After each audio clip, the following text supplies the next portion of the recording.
Hi all, welcome to the channel Cloud Knowledge. Today in this video, we'll study about the restoration of Azure SQL database which is accidentally deleted from the SQL server, and this restoration will do using the PowerShell commandlets. In the previous video, in the same playlist of Azure SQL database, we have studied about the restoration of deleted SQL database to that deletion time using Azure portal.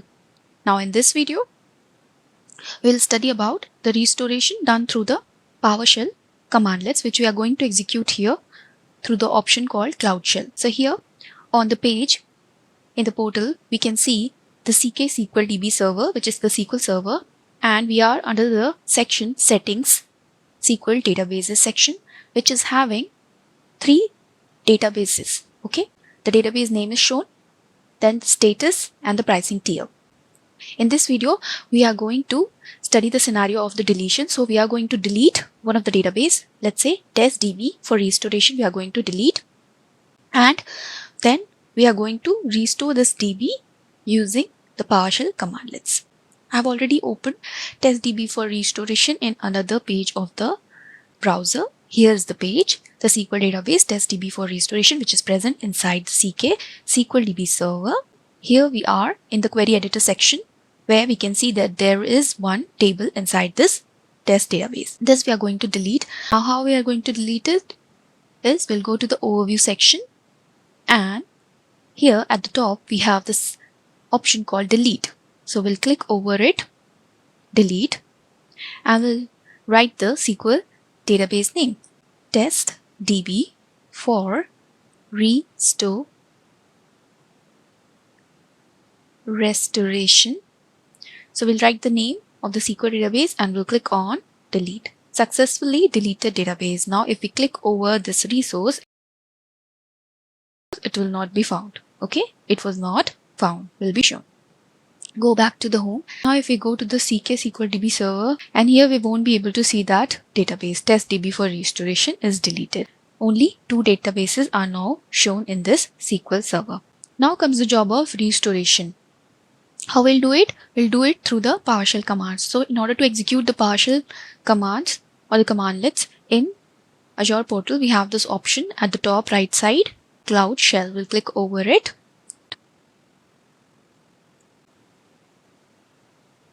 We'll wait for the terminal to be ready.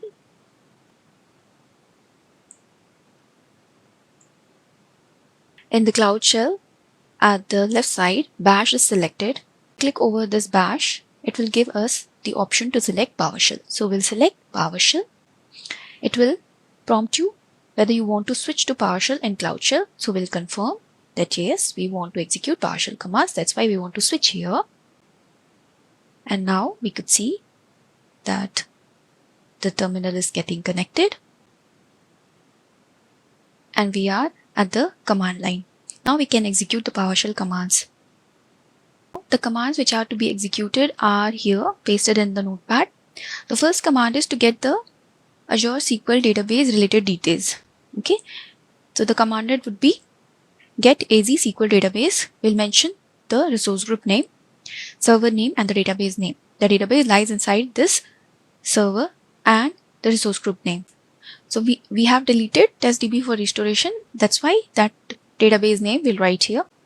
Now next command will be to get the details about the deleted database. Get-AzSqlDeletedDatabaseBackup. This is the command. Again, we have to write the resource group name, server name, and the database name.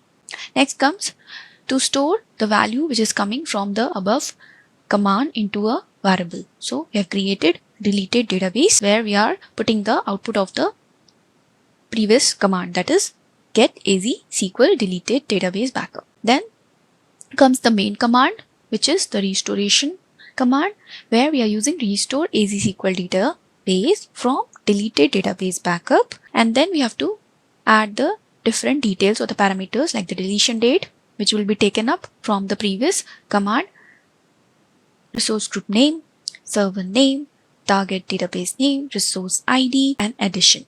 Okay, so one by one we are going to execute these commands. These commands can be also referred from the standard documentation. Here, if we open the standard documentation by Microsoft, in the section of deleted database restore, we can see the PowerShell section where we have these three commands: Get-AzSqlDatabase, Get-AzSqlDeletedDatabaseBackup, and then the restore command. And if we open this hyperlinks which are present for these commandlets, we will open this page. Get a database name by server, and this section lies under the Microsoft standard documentation of the AZ PowerShell 11.2.0.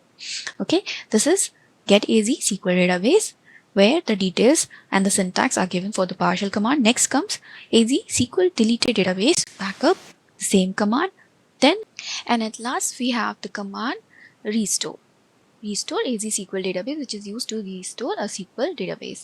Okay, the syntax is given, and then the examples to restore a deleted database. Example 3, which we have used in our notepad. Okay, so we'll go to the notepad. We'll copy the first command to get the details of the database which is present in our cksqldb server. We'll take this command, we'll go to the PowerShell, we'll paste this command and execute. And since this database is already deleted from the server, we will get this error. We'll get this message that this database was not found. Now, next job is to get the details of the deleted database. So this is the command AzSqlDeletedDatabaseBackup.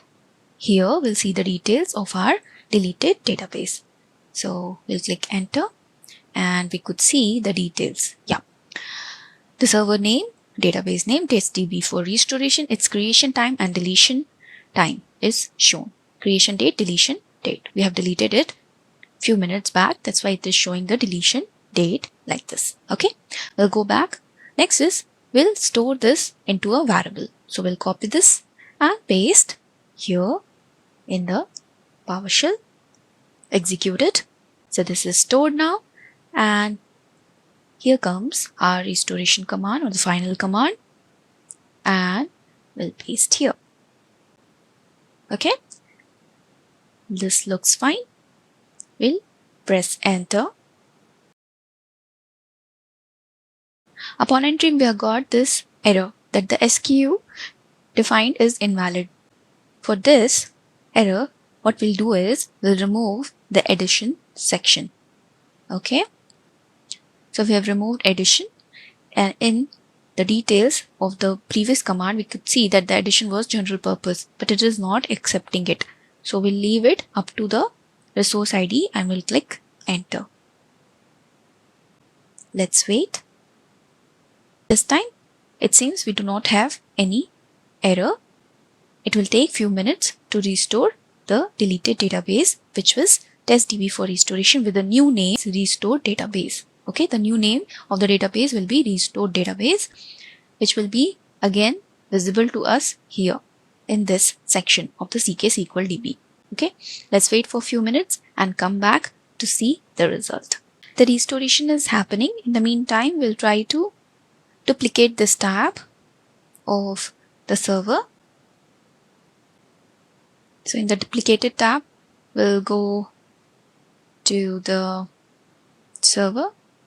We'll open the cksqldb server to the SQL databases, and once the restoration is done, we can refresh here. So the command executed successfully, and we could see if we go up, the restoration is completed and the restored database is created. The name of the database we could see.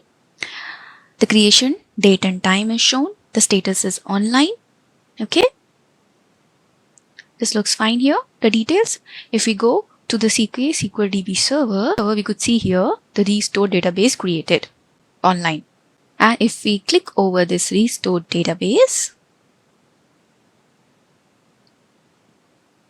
and go to the query editor section, log in into the database, we could see the same user details table of the deleted database present here. So this is the restored database which was deleted, and we have restored it using PowerShell commandlet. Hope you have understood the video. Thank you for watching. Do let me know in comments if you have any queries. Happy learning. Bye.